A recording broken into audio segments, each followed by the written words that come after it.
নমস্কাৰ বাতৰিলৈ স্বাগতম জনাইছো এটা যুগৰ অৱসান দেশবাসী কন্দুৱাই বিশিষ্ট উদ্যোগপতি ৰতন টাটাই মাগিলে চিৰবিদায় বুধবাৰে নিশা মুম্বাইৰ ব্ৰিজ কেণ্ডি হাস্পতালত চিকিৎসাধীন অৱস্থাত শেষ নিশ্বাস ত্যাগ কৰিলে বিশিষ্ট উদ্যোগপতিগৰাকীয়ে মৃত্যুৰ সময়ত ৰতন টাটাৰ বয়স আছিল ৮৬ বছৰ আজি বিয়লি ৪ বজাত ৰাষ্ট্ৰীয় মৰ্যাদাৰে সম্পন্ন হ'ব ৰতন টাটাৰ শেষকৃত্য কেন্দ্ৰীয় চৰকাৰৰ হৈ কেন্দ্ৰীয় গৃহমন্ত্ৰী অমিত শ্বাহে অংশগ্ৰহণ কৰিব ৰতন টাটাৰ অন্ত্যেষ্টিক্ৰিয়াত 1990 চনৰ পৰা 2012 চনলৈ টাটা গ্ৰুপৰ অধ্যক্ষ হিচাপে কাৰ্যনিৰ্বাহ কৰিছিল ৰতন টাটাই পৰৱৰ্তী সময়ত 2016 চনৰ পৰা 2017 চনৰ ফেব্ৰুৱাৰী মাহলৈকে অন্তৰ্বৰ্তীকালীন অধ্যক্ষ হিচাপে কাৰ্যনিৰ্বাহ কৰিছিল তেওঁ 2000 চনত ভাৰতৰ তৃতীয় সৰ্বোচ্চ অসামৰিক সন্মান পদ্মভূষণ লাভ কৰাৰ পিছত 2008 চনত তেওঁ লাভ কৰে দ্বিতীয় সৰ্বোচ্চ অসামৰিক সন্মান পদ্মবিভূষণ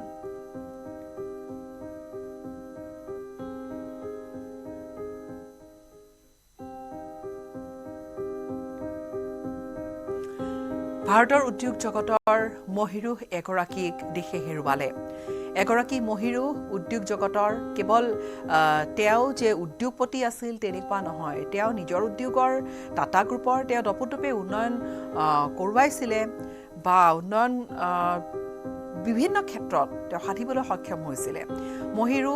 ৰতন টাটাৰ দেহাৱসান কান্দি উঠিছে তেওঁক ভাল পোৱা বহুজন ৰতন টাটাৰ যি অৱদান সেয়া দেশৰ বিভিন্ন ক্ষেত্ৰত আছে বিভিন্ন খণ্ডত আছে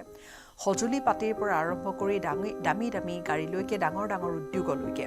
সকলোখিনিতে টাটা গ্ৰুপৰ যি অৱদান সেয়া নকলেও হ'ব পুনৰবাৰ আৰু ৰতন টাটাৰ বিশেষকৈ ৰতন টাটাৰ নেতৃত্বত তেওঁ যেতিয়াৰে পৰা দায়িত্ব লৈছিল 1991 চনত তেওঁ ঘাইকৈ দায়িত্ব লৈছিল অধ্যক্ষ হিচাপে আৰু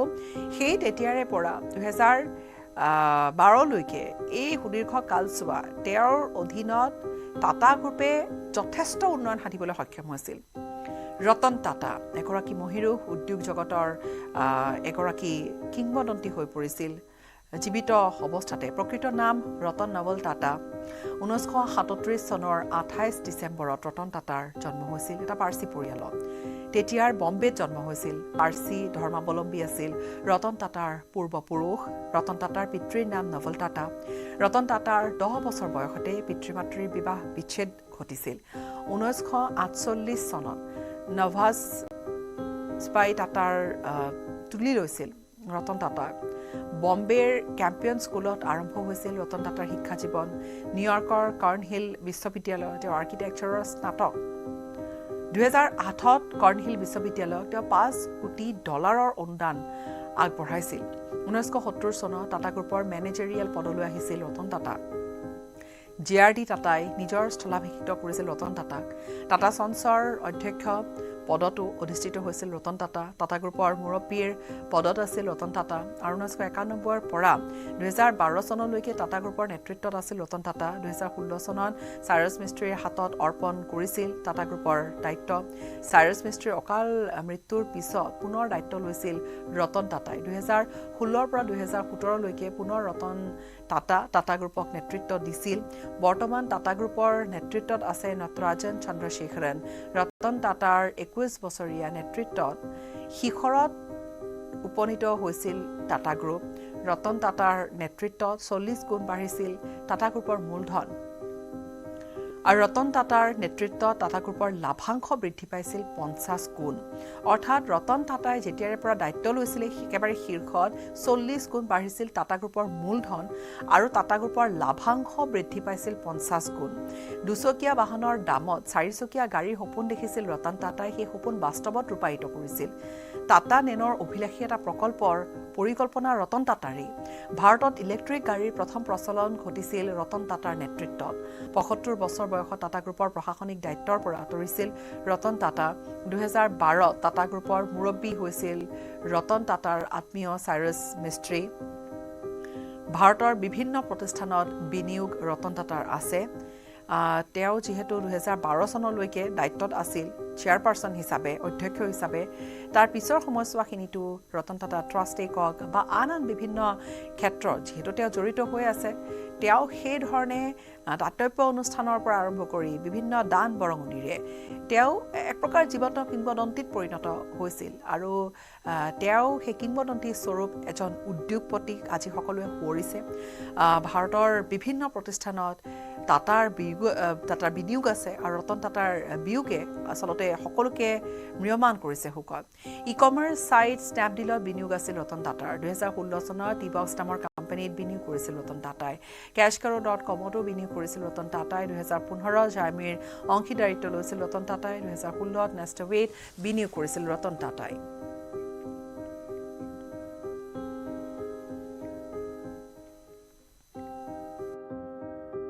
रतन टाटा जी हमारे में नहीं रहे ये बहुत ही वेदनादायी दुखद घटना है हमारे लिए पूरे देश के लिए पूरे देश का एक अभिमान था हमारे महाराष्ट्र का भी अभिमान था आप जैसे आपको पता है कि टाटा ग्रुप की तरफ से प्रेस रिलीज दिया गया है सुबह 10 बजे से लेके 3:30 बजे तक उनका जो पार्थिव शरीर है वो दर्शन के लिए एनसीपीए में रखा जा रहा है और पुलिस की तरफ से बंदोबस्त तो रहेगा पर हमारा आप सबको अपील है कि जो लोग वहाँ दर्शन के लिए आएंगे वहाँ पे पार्किंग की सुविधा नहीं है तो जो लोग आएंगे उनको यही पुलिस की तरफ से जो इंस्ट्रक्शंस दिए जाएंगे वो आप फॉलो करेंगे और जो पार्किंग है वहाँ पे ड्रॉपिंग पॉइंट से आपको आगे गाड़ी लेके जाने के लिए वहाँ पे ऑब्स्ट्रक्शन होगा तो जो भी लोग वहाँ आना चाहते वो अपना पार्किंग की फैसिलिटी कहाँ पे अवेलेबल है वो देख के वहाँ पे आने की कोशिश करें तो ये सिर्फ जो एनसीपीए का जो एरिया है जहाँ पे विनय के शाह मार्ग है और मुरली देवरा चौक है एयर इंडिया जंक्शन के आगे वो वाला जो पोर्शन है वहाँ पे पार्किंग रेस्ट्रिक्शंस रहेगा और वहाँ पे जो लोग आएंगे उनको 10 से 3 बजे तक दर्शन वो ले सकते हैं परंतु वहाँ पे पार्किंग की फैसिलिटी देश के प्रमुख उद्योगपति और विशुद्ध रूप से जिन्होंने अपने पूरे जीवन भारत को जिया है ऐसे श्री रतन टाटा का निधन हम सबके लिए बेहद दुख की बात है मैं देश के 9 करोड़ व्यापारियों की ओर से आदरणीय रतन टाटा जी को श्रद्धांजलि देता हूं। ऐसे महापुरुष कभी कभी पैदा होते हैं जो औद्योगिक क्रांति रतन टाटा जी ने की और जिस तरीके से उन्होंने भारतीय को प्रमोट किया वो हम सब के लिए एक इंस्पिरेशन है हमारे लिए आदर्श है रतन टाटा जी के निधन से देश ने वास्तव में अपना एक रत्न खो दिया उनके चरणों में मेरी भावपूर्ण श्रद्धांजलि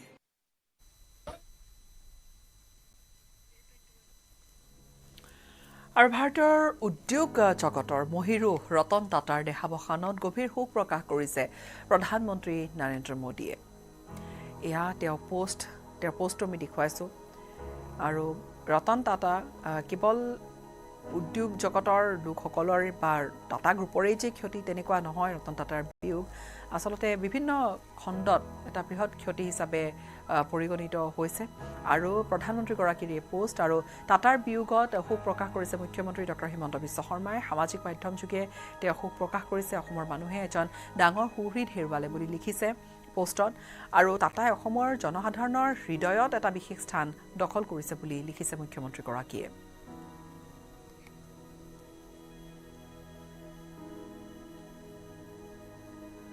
আৰু ৰতন টাটাৰ বিয়োগত মুকেশ আম্বানীৰো শোক প্ৰকাশ টাটাৰ মৃত্যুৰ দিনটো ভাৰতবাসীৰ বাবে অতি দুখৰ দিন বুলি তেওঁ লিখিছে ৰতন টাটাৰ বিয়োগ কেৱল টাটা গ্ৰুপৰে ক্ষতি নহয় প্ৰতিজন ভাৰতীয়ৰে বৃহৎ ক্ষতি বুলি প্ৰতিক্ৰিয়া আম্বানীৰ ৰতন টাটা আছিল এজন দূৰদৰ্শী উদ্যোগপতি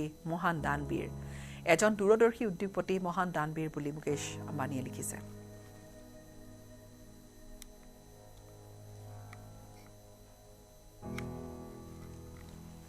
আৰু বিভিন্ন জনৰ এই ধৰণে শোক প্ৰকাশ সোশ্যাল মিডিয়াত শোক বাৰ্তা দিছে বা শোক প্ৰকাশ কৰিছে আৰু তেওঁৰ যি পাৰ্থিৱ শৰীৰ সেয়া ৰখা হৈছে বৰ্তমান তেওঁৰ বাসগৃহত 10 বজাৰ পৰা 3 বজালৈকে ৰখা হ'ব তাত উদ্যোগ জগতৰ মহিৰু ৰতন টাটাৰ মৃত্যু গুগলৰ সিইও সুন্দৰ পিচাইৰো ইতিমধ্যে গভীৰ শোক প্ৰকাশ তেওঁ লিখিছে কিছু কথা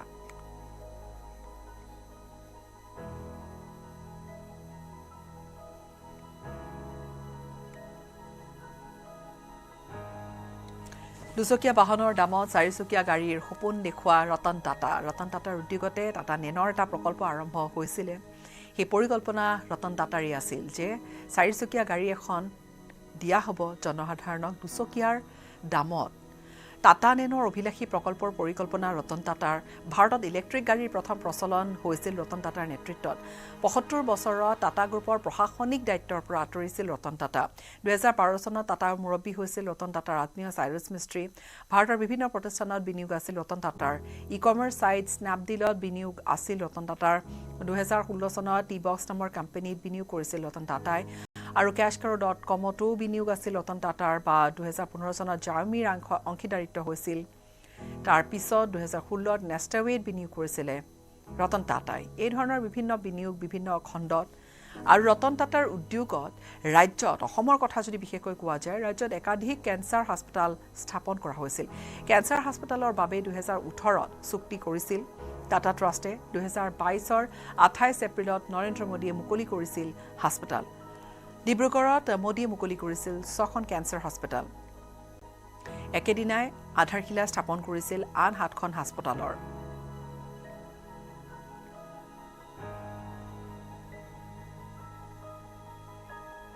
দান বৰঙণিৰ বাবে ভাৰতীয়ৰ এক বিশেষ আপোন আছিল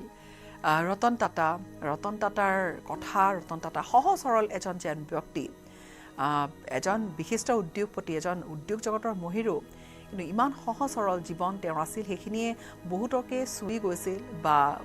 বহুতৰ বাবে তেওঁ আদৰ্শ হৈ পৰিছিল শিক্ষা স্বাস্থ্য গ্ৰামাঞ্চলৰ উন্নয়নৰ বাবে দিছিল বুজন পৰিমাণৰ দান ইতিমধ্যে এজন দানবীৰ বুলি জনাজাত আছিল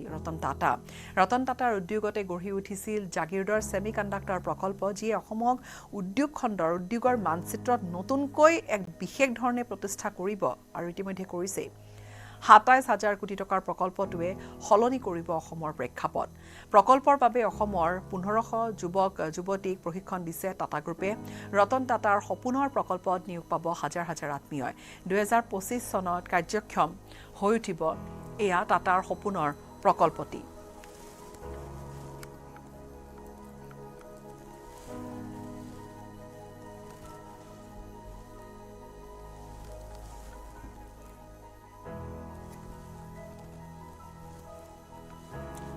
আৰু এই মুহূৰ্তত আমি মুম্বাইৰ যিখিনি ব্যৱস্থা কৰা হৈছে বিয়লিৰ ভাগলৈকে অন্ত্যেষ্টিক্ৰিয়াৰ ব্যৱস্থা কৰা হৈছে গোটেইখিনি আমি মুম্বাইৰ আমাৰ সতীৰ্থৰ পৰা আৰু অধিক কিছু কথা আমাৰ সাংবাদিক সংযুক্ত হৈছে মুহূৰ্তত আমি জনাবলৈ আমাৰ দৰ্শকক চেষ্টা কৰিম Ratan Naval Tata is the name which India will remember for many, many centuries, many generations to come. For someone, it was his business astute which became an example in their lives to lead by. For someone, it was just an example of how he could touch lives of millions of underprivileged Indians through healthcare, through education, and many ways in which he could touch their lives. No matter which side you were on, but one thing which was sure, that he was a role model, that is Mr. Ratan Tata in more ways than just one.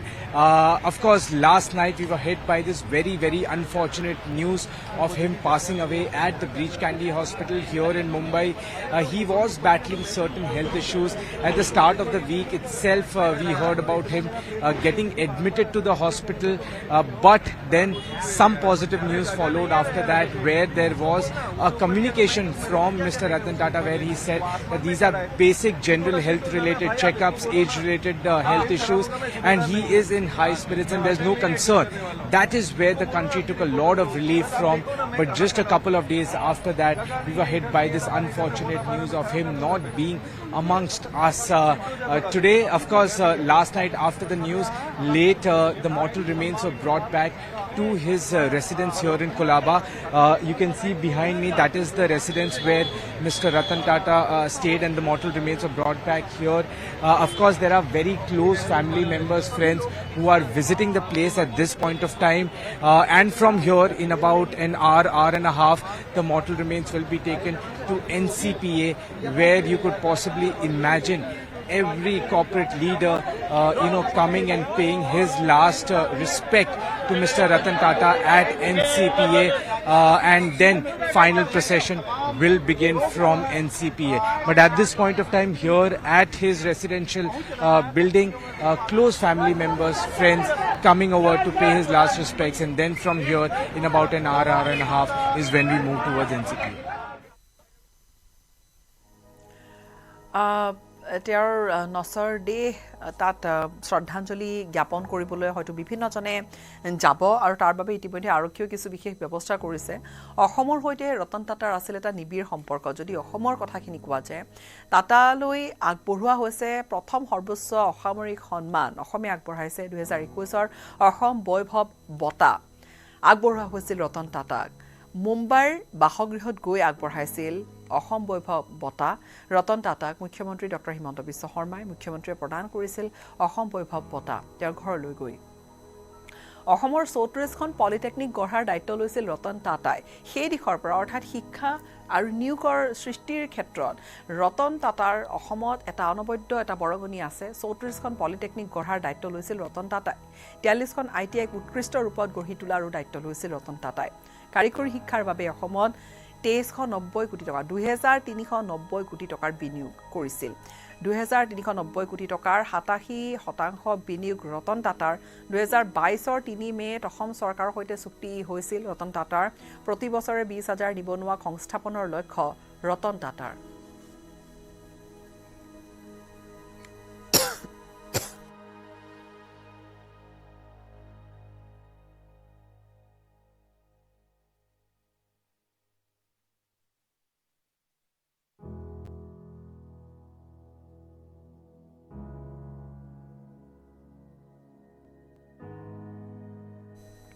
এই মুহূৰ্তত ৰতন টাটাৰ যি অৱদান অসমৰ প্ৰতি আছে সেয়া সুৱৰিছে প্ৰত্যেকগৰাকী অসমীয়ায়ো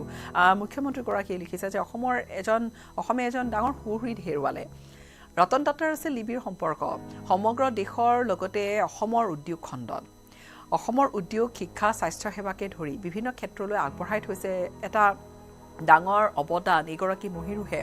আৰু অসমৰ সৰ্বোচ্চ অসামৰিক সন্মান অসম বৈভৱ বঁটা তেওঁলৈ আগবঢ়োৱা হৈছিল 2021ত বিস্তৰে খ্যাতিমান উদ্যোগপতিজনৰ গৃহলৈ গৈ নিজ হাতেৰে এই সন্মান অৰ্পণ কৰিছিল মুখ্যমন্ত্ৰী ডক্টৰ হিমন্ত বিশ্ব শৰ্মাই 2021 বৰ্ষত অসম চৰকাৰে বিভিন্ন ক্ষেত্ৰৰ পৰা বিভিন্ন স্তৰত উৎকৃষ্ট সেৱা আগবঢ়োৱা লোকসকলক সন্মান যচাৰ বাবে প্ৰৱৰ্তন কৰিছিল যি বঁটা প্ৰথমবাৰেই ৰতন টাটাক প্ৰদান কৰা হৈছিল ৰাজ্যৰ সৰ্বোচ্চ অসামৰিক সন্মান অসম বৈভৱ বঁটা উল্লেখযোগ্য যে সেই সময়ত গুৱাহাটীৰ শ্ৰীমন্ত শংকৰদেৱ কলাক্ষেত্ৰত আয়োজিত বঁটা প্ৰদান অনুষ্ঠানত অসুস্থতাৰ বাবে উপস্থিত থাকিব পৰা নাছিল বিশিষ্ট উদ্যোগপতিজন আৰু সেয়েহে ৰতন টাটাৰ বাসগৃহলৈ গৈ মুখ্যমন্ত্ৰীয়ে নিজ হাতে তেওঁক এই সন্মান আগবঢ়াইছিল এই সন্মান যাচিছিল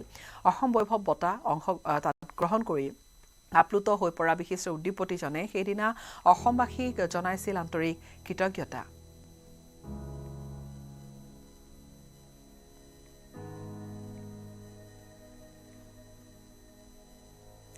আৰু বিশেষকৈ যদি মৃতপ্ৰায় অসমৰ উদ্যোগ খণ্ডৰ কথা কোৱা যায় অসম য'ত উদ্যোগৰ মানচিত্ৰত বৰ বিশেষকৈ অসমৰ তেনেকুৱা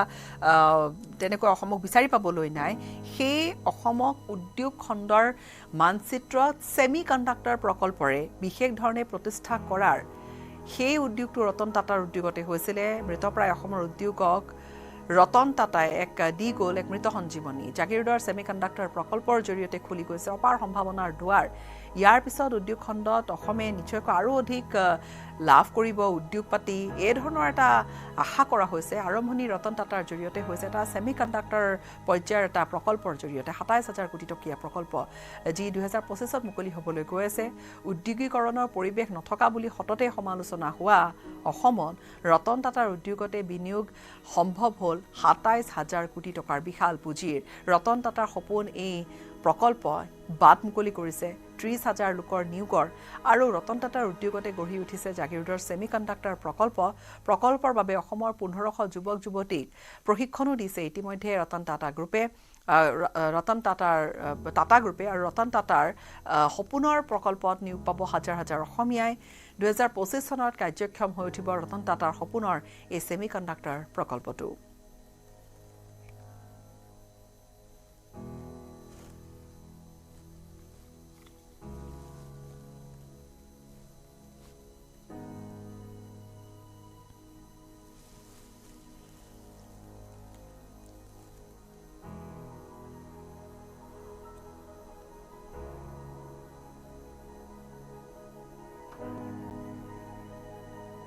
যিহেতু উদ্যোগ খণ্ডত অসমৰ অন্যতম যি বৃহৎ অৱদান সেয়া ৰতন টাটাৰ আৰু ছেমিকণ্ডাক্টৰ প্ৰকল্পটো নিৰ্মাণ হৈ আছে সেয়া টাটা গ্ৰুপে ২৭,০০০ কোটি টকাৰ যিটো বিনিয়োগ কৰিছে বা ২৭,০০০ কোটি টকীয়া সেই গোটেই প্ৰকল্পটো তাত ৰতন টাটাৰ অসমৰ সৈতে যিটো সম্পৰ্ক সেয়া সেই ছেমিকণ্ডাক্টৰ প্ৰকল্পটোৰ জৰিয়তে এটা ছবি দেখা যায় জাগিৰোডৰ ছেমিকণ্ডাক্টৰ প্ৰকল্পটোত এই মুহূৰ্তত আমাৰ জাগিৰোডৰ সাংবাদিক অজয় পাল আছে অজয় আমি যদি চাওঁ অসমৰ উদ্যোগৰ খণ্ডটোত কিবা এটা যদি ডাঙৰ কিবা এটা হৈছে তেনেহ'লে সেই ছেমিকণ্ডাক্টৰ প্ৰকল্পটোৰ কথা আমি ক'বই লাগিব সেই ছেমিকণ্ডাক্টৰ আজিৰ তাৰিখত ছেমিকণ্ডাক্টৰৰ দৰে এটা ডাঙৰ প্ৰজেক্ট এটা সেয়া ৰতন টাটাৰ উদ্যোগত হৈছিলে অসমৰ সৈতে এটা নিবিড় সম্পৰ্ক ৰতন টাটাৰ আছিল আজি সেইজন মহিৰো নাই এফালে শোকত ম্ৰিয়মান সকলো কিন্তু তেওঁৰ এই সপোনৰ প্ৰজেক্ট 2025লৈ বাস্তৱায়িত হ'বলৈ গৈ আছে সপোন যি ৰতন টাটাই দেখিছিল অসমক লৈ গীতাশ্ৰী চাওক আজিৰ তাৰিখত অতিকৈ দুখৰ খবৰ যে ৰতন টাটা আৰু নাই সমগ্ৰ দেশবাসীক কন্দুৱাই অৱশেষত ৰতন টাটা গুচি গ'ল কিন্তু ৰতন টাটা গুচি যোৱাৰ লগে লগে ৰতন টাটাৰ এই দেহাৱসানে আচলতে সমগ্ৰ ভাৰতৰ লগতে অসমতো যথেষ্ট ক্ষতি কৰিছে কিয়নো অসমক বিশেষকৈ অসমক ৰতন টাটাই এখন উদ্যোগিক ক্ষেত্ৰলৈ ৰূপান্তৰ কৰাৰ এক সপোন দেখিছিলে আৰু তাৰ সেই সপোনৰ প্ৰথম পদক্ষেপ হিচাপে আছিলে জাগিৰোডত এই ২৭,০০০ কোটি টকীয়া যি টাটাৰ যি ছেমিকণ্ডাক্টৰ প্ৰকল্প সেই প্ৰকল্পৰ কাম ইতিমধ্যে আৰম্ভ হৈছে আৰু ইয়াৰ পিছতে অসমৰ বিভিন্ন প্ৰান্তত আচলতে টাটা গ্ৰুপৰ বিভিন্ন যি প্ৰকল্প সেই প্ৰকল্পসমূহ স্থাপন কৰাৰ এটা সপোন আচলতে ৰতন টাটাই পুহি ৰাখিছিল আৰু সেই তাৰ মাজতে যি ৰতন টাটাৰ আচলতে দেহাৱসান সেই দেহাৱসানে অসমবাসীক আশাহত কৰিছে আমাৰ সৈতে স্থানীয় যুৱক এগৰাকী আছে আমি তেওঁৰ পৰা প্ৰথমতে কিছু কথা জানি ল'ম ৰতন টাটাৰ আচলতে প্ৰথম পদক্ষেপ হিচাপে টাটা ছেমিকণ্ডাক্টৰ প্ৰকল্প জাগিৰোডত আৰু আজি তেওঁৰ দেহাৱসান কি ক'ব যিখিনি সময়ত সমগ্ৰ অসমবাসী ৰাইজে শাৰদীয় দুৰ্গা পূজা উদযাপন কৰি আছে আনন্দ উল্লাসেৰে তেনে সময়ত এনে এজন ব্যক্তিৰ দেহাৱসান হোৱাৰ ঘটনা আমি শুনিবলৈ পালোঁ যিজন ব্যক্তিয়ে জাগিৰোডবাসী ৰাইজৰ লগতে সমগ্ৰ অসমবাসী ৰাইজক টাটা ছেমিকণ্ডাক্টৰ নিচিনা এটা বৃহৎ উদ্যোগ প্ৰকল্প আমাক উপহাৰ দি থৈ গ'ল আৰু এনে এজন ব্যক্তি আমি হেৰুৱালোঁ যিজন ব্যক্তিয়ে কেৱল নিজৰ কথা চিন্তা নকৰি ভাৰতবৰ্ষৰ ৰাইজৰ কথা চিন্তা কৰিছিলে আৰু যিজন ব্যক্তিয়ে অসমৰ লগতে ভাৰতবৰ্ষক শিকাই থৈ গ'ল যে কেনেদৰে এজন সফল উদ্যোগপতি হ'ব পাৰি আমি সঁচাকৈ মৰ্মাহত তেওঁৰ বিষয়ে কৈ শেষ কৰিব নোৱাৰি আৰু আজি তেওঁৰ যি মৃত্যুৰ খবৰ আমি পালোঁ তাৰ কাৰণে আমি জাগিৰোডবাসী ৰাইজ সঁচাই মৰ্মাহত আৰু নেদেখাজনৰ ওচৰত আমি প্ৰাৰ্থনা কৰিছোঁ তেওঁৰ আত্মাই যাতে চিৰশান্তি লাভ কৰক আৰু তাৰ লগে লগে আমি অসম চৰকাৰক এটা অনুৰোধ কৰিম যে পাৰিলে ৰতন টাটাৰ নামত এটা যদি ইয়াত প্ৰতিমূৰ্তি যদি এটা তেওঁ বনাব পৰা যায় তাৰ কাৰণে কিন্তু আমি জাগিৰোডবাসী ৰাইজেও অসমবাসী ৰাইজেও তেওঁক আমি অসম চৰকাৰক হিমন্ত বিশ্ব শৰ্মা ডাঙৰীয়াক আমি অনুৰোধ জনাইছোঁ আৰু তেওঁৰ নামটো আজিৰ দিনত ইতিহাসত এজন সফল উদ্যোগপতি হিচাপে কিন্তু তেওঁৰ নামটো ৰৈ যাব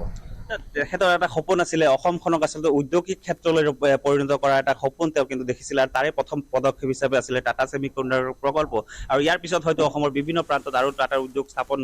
হোৱাৰ এটা পৰিকল্পনা তেওঁ কৰিছিলে কিন্তু তেনে সময়তে এনেধৰণৰ ঘটনাই আচলতে অসমৰ বাবে এটা দুৰ্ভাগ্যজনক বিষয় সঁচাকৈ তেওঁৰ যি ৰাইজৰ প্ৰতি যি তেওঁৰ দায়বদ্ধতা সামাজিকভাৱে তেওঁৰ যি দায়বদ্ধতা সেইটো কেতিয়াও কোনেও পূৰাব নোৱাৰিব এইটো কিন্তু ভাৰতবৰ্ষৰ কাৰণে কিন্তু এটা অপূৰণীয় ক্ষতি আৰু আমি আশা কৰিম যে তেওঁ যিটো সপোন দেখি থৈ গৈছিলে উদ্যোগিক ক্ষেত্ৰত যি এটা অৰ্থনৈতিক যিটো উন্নতিৰ ক্ষেত্ৰত যে তেওঁ আগবাঢ়ি যোৱাৰ যি সপোন দেখিছিলে সেই সপোন হিচাপে কিন্তু এই ছেমিকণ্ডাক্টৰটো আৰু এই ছেমিকণ্ডাক্টৰটো আজিৰ ডেটত আপোনাৰ সম্পূৰ্ণ হৈ উঠাৰ কাৰণে কিন্তু চৰকাৰে কিন্তু ইয়াত এটা পদক্ষেপ গ্ৰহণ কৰিব লাগিব আৰু আমি আশাবাদী যাতে তেওঁৰ এই আশাটো সম্পূৰ্ণৰূপে কিন্তু পূৰণ হ'ব হয় নিশ্চয় গীতাশ্ৰী ক'ব লাগিব আচলতে ৰতন টাটাৰ এটা সপোন দেখিছিলে আচলতে সমগ্ৰ ভাৰতবৰ্ষৰ লগতে অসমক বিশেষ স্থান তেওঁ দিছিলে অসমক আচলতে উদ্যোগিক ক্ষেত্ৰলৈ তেওঁ পৰিণত কৰা ৰূপান্তৰ কৰাৰ এটা সপোন তেওঁ দেখিছিলে আৰু তাৰে প্ৰথম পদক্ষেপ হিচাপে আছিল যে জাগিৰোডৰ এই ২৭,০০০ কোটি টকীয়া যি টাটাৰ যি ছেমিকণ্ডাক্টৰ প্ৰকল্প স্থাপনৰ আৰু সেই প্ৰকল্প স্থাপনৰ কাম ইতিমধ্যে আৰম্ভ হৈছে আৰু ইয়াৰ পিছতে আচলতে অসমৰ বিভিন্ন প্ৰান্তত টাটাৰ বিভিন্ন উদ্যোগ আচলতে স্থাপন কৰাৰ এটা পৰিকল্পনা তেওঁৰ আছিল বজায় কেৱল এই যদি আমি ছেমিকণ্ডাক্টৰ প্ৰকল্পটোৰ কথাই কওঁ, আজিৰ তাৰিখত ছেমিকণ্ডাক্টৰৰ দৰে এটা প্ৰকল্প এখন ৰাজ্যৰ বাবে কিমান গুৰুত্বপূৰ্ণ আজিৰ এই মডাৰ্ণ যুগত, সেয়া আকৌ দ্বিতীয়কৈ কোৱাৰ নিশ্চয় প্ৰয়োজন নাই। ছেমিকণ্ডাক্টৰ প্ৰকল্প অসমত স্থাপন হ'বলৈ গৈ আছে, কিন্তু ইয়াৰ উপৰিও এই জাগিৰোডৰ ছেমিকণ্ডাক্টৰ প্ৰকল্পত এগৰাকীয়ে ক'লে ইতিমধ্যে যে যদি ইয়াত প্ৰতিমূৰ্তি এটা নিৰ্মাণ কৰিব পৰা যায়, সেই ধৰণৰ প্ৰস্তাৱ, সেই ধৰণৰ চিন্তা চৰ্চা আচলতে কৰিছে। কিন্তু অসমে নিজৰ আপোন মানুহ এজন বুলি ভাবিছিল এইগৰাকী উদ্যোগপতি মহিৰু উদ্যোগ জগতৰ ৰতন টাটাক, আৰু সমান্তৰালকৈ স্বাস্থ্য খণ্ডত অৱদান আছে, শিক্ষা ক্ষেত্ৰত অৱদান আছে। স্বাস্থ্যৰ অৱদানৰ কথা যদি কোৱা যায়, সেই কেঞ্চাৰ হাস্পতালসমূহৰ কথা আমি ক'বই লাগিব। টাটাৰ সেই কেঞ্চাৰ হাস্পতালসমূহে অসমত স্বাস্থ্য খণ্ডত বিশেষ এটা অৰিহণা যোগাইছে। চৰকাৰৰ সৈতে যি ধৰণে চুক্তিবদ্ধ হৈছিল, এখনৰ পিছত এখন কেঞ্চাৰ হাস্পতাল মুকলি কৰা হৈছে, সেই ধৰণেৰে চাৰিওফালৰ পৰা বিভিন্ন ক্ষেত্ৰত অজয় ৰতন টাটা গ্ৰুপৰ অৱদান অসমত আছে, ৰতন টাটাৰ উদ্যোগত। নিশ্চয় গীতাশ্ৰী, চাওক মই ইতিমধ্যে উল্লেখ কৰিছো যে এই টাটা ছেমি কণ্ডাক্টৰ প্ৰকল্প আচলতে প্ৰথম পদক্ষেপ, আৰু ইয়াৰ পিছত বিভিন্ন প্ৰকল্প তেওঁৰ আছিলে। অসমকলৈ তেওঁ সপোন দেখিছিলে। আৰু ইয়াৰ মাজতে মই আৰু এটা কথা উল্লেখ কৰিছো গীতাশ্ৰী, যে কাজিৰঙাত আচলতে এটা পঞ্চতাৰকা হোটেল ইতিমধ্যে অসম চৰকাৰৰ সৈতে বুজাবুজি চুক্তি ইতিমধ্যে সম্পন্ন হৈ গৈছে। কাজিৰঙাত তেওঁ টাটা গ্ৰুপৰ এটা যি পঞ্চতাৰকা হোটেল নিৰ্মাণৰ প্ৰস্তুতি কৰিছে, আৰু গুৱাহাটীতো তেনেধৰণে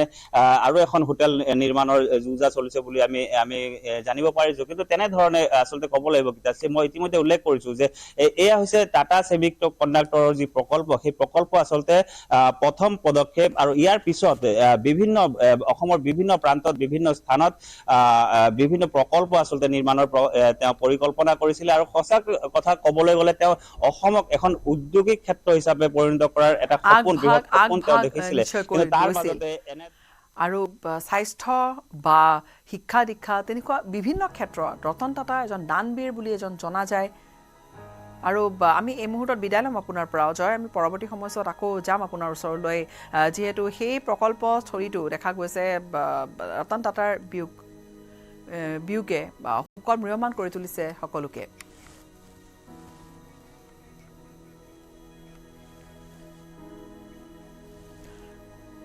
और मुंबई पर ये मुहूर्त आमी संयुक्त होइसु हमारे सतीर्थ सांबादिक प्रशांतर होते। प्रशांत, आपसे जानना चाहेंगे कि जो लास्ट राइट्स का जो पूरा प्रक्रिया है वो कब किया जाएगा, कहाँ किया जाएगा, और अभी उनका पार्थिव शरीर कहाँ रखा जाएगा?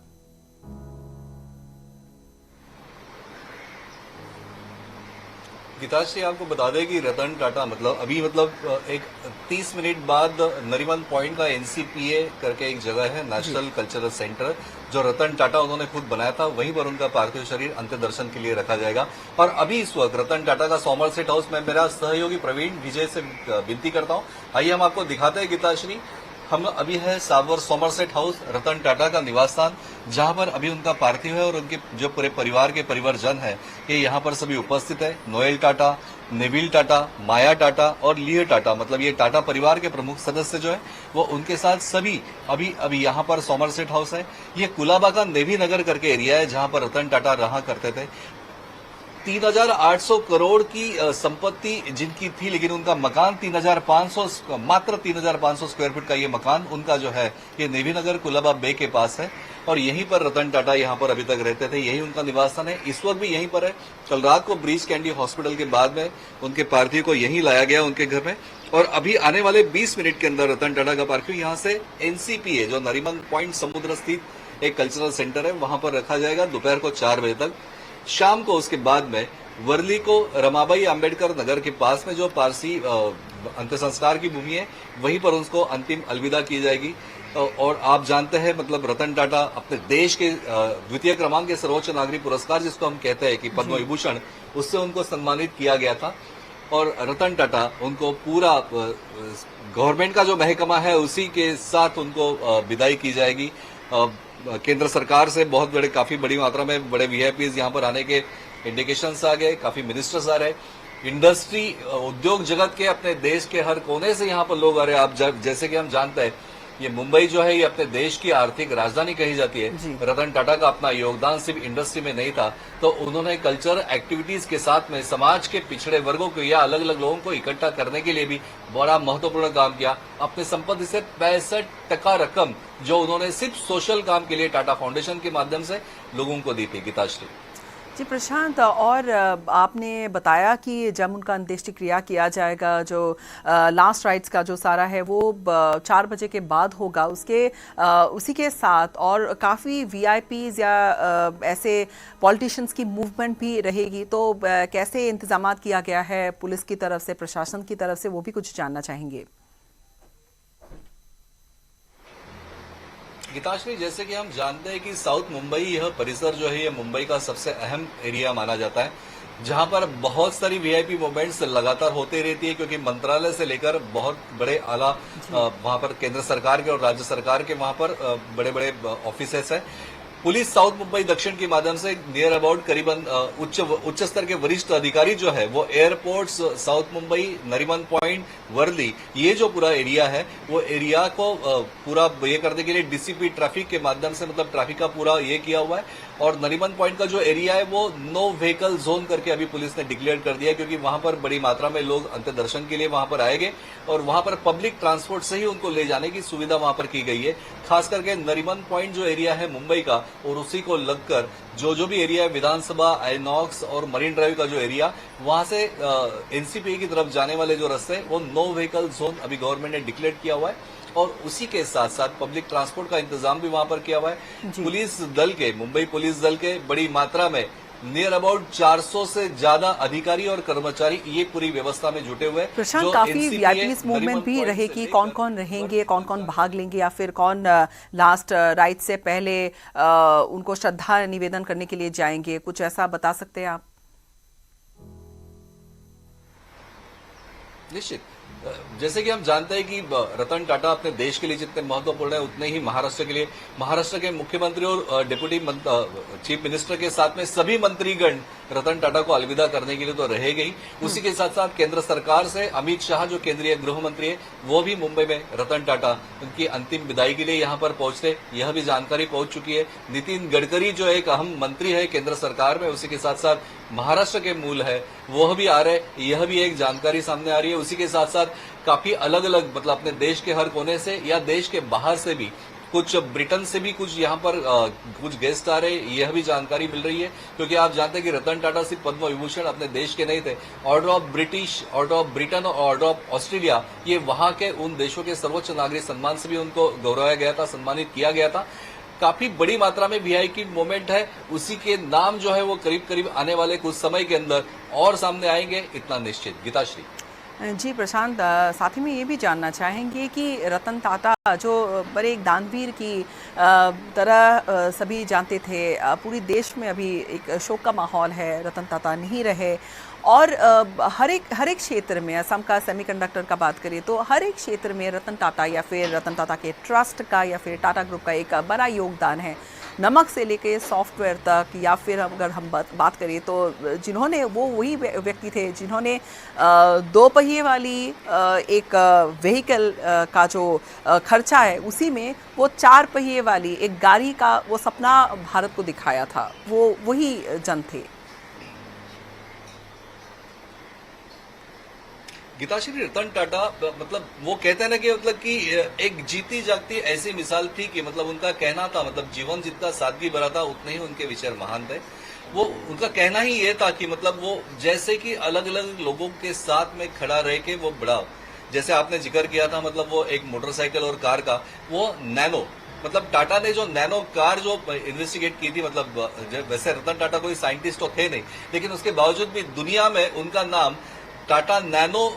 के संशोधक करके उनका सर उठा के लिया जाता है। एक कॉमन मैन जो मोटरसाइकिल की घूमता है परिवार के साथ में, उसके पास खुद की कार होनी चाहिए, 1 लाख रुपए में कार दूंगा मैं कॉमन मैन को, ये रतन टाटा ने विश्वास जताया था। लेकिन कहते हैं ना कि मतलब कोई बोलते हैं लेकिन करते बहुत कम है। रतन टाटा उन्होंने वो करके दिखाया, ये सबसे अहम बात है। ऐसे कई बातें हैं रतन टाटा को लेकर, वो जैसे 3,800 की उनकी खुद की आय संपत्ति भी 65% ऑफ द प्रॉपर्टी ये उन्होंने पूरा डोनेट कर दिया समाज के उन लोगों के लिए जिनको इसकी जरूरत है, जो अलग अलग क्षेत्र में कुछ खास व्यक्तित्व रखते हैं लेकिन उसके बावजूद भी मतलब पैसे की वजह से पिछड़े जाते हैं। रतन टाटा की कहानियां तो बहुत सारी है। उनका तो एक बहुत अहम बात मैं आपको बताने जा रहा हूं। रतन टाटा ने एक मंत्र दिया था, उनका ये कहना था कि हर इंसान की जिंदगी में सिर्फ 3 ही बातें होती है, 2 उसके हाथ में नहीं होती है, 1 उसके हाथ में होती है। ये 2 कौन सी? तो ये दुनिया में आना और इस दुनिया से चले जाना, ये दोनों बातें उसके इंसान के हाथ में नहीं होती। लेकिन ये दोनों के बीच में का समय कैसे तय करना, व्यक्त कैसे करना, ये इंसान के हाथ में होता है, वही इंसान होता है। रतन टाटा ने अपनी जिंदगी ये मूल आधार इसके आधार के ऊपर ही बिताई थी। बिजनेस किया, व्यवसाय किया, उद्योग जगत में इंडिया अपने देश का नाम कहां से कहां तक पहुंचा है, लेकिन उसी के साथ साथ अपने स्वदेशी का नारा और मूल मतलब पैसे के पीछे न भागना, ये 2 बातें उनकी बहुत अहम बिल्कुल बताई जाती है। गीताश्री जी प्रशांत, धन्यवाद हमारे साथ ये सारी बातें कुछ शेयर करने के लिए। और সেয়া আমাৰ ইতিমধ্যে জ্যেষ্ঠ সাংবাদিকগৰাকীয়ে জনাইছে যে কি ধৰণে আচলতে জীৱন্ত কিংবদন্তি এগৰাকীত পৰিণত হৈ পৰিছিলে ৰতন টাটা, আৰু আজি তেওঁ নাই, শোকত ম্ৰিয়মান সমগ্ৰ দেশ। আৰু তেওঁৰ মহাপ্ৰস্থানত এতিয়া গোটেইখিনি ব্যৱস্থা কৰা হৈছে, নাৰিমান পইণ্টৰ কাষতে ৰখা হ'ব আৰু কিছু সময় পিছতে তেওঁৰ নশ্বৰ দেহ আৰু তাত অন্ত্যেষ্টিক্ৰিয়াৰ পূৰ্বে তাত শ্ৰদ্ধা নিবেদন কৰিবলৈ বহু লোকে অংশগ্ৰহণ কৰিব।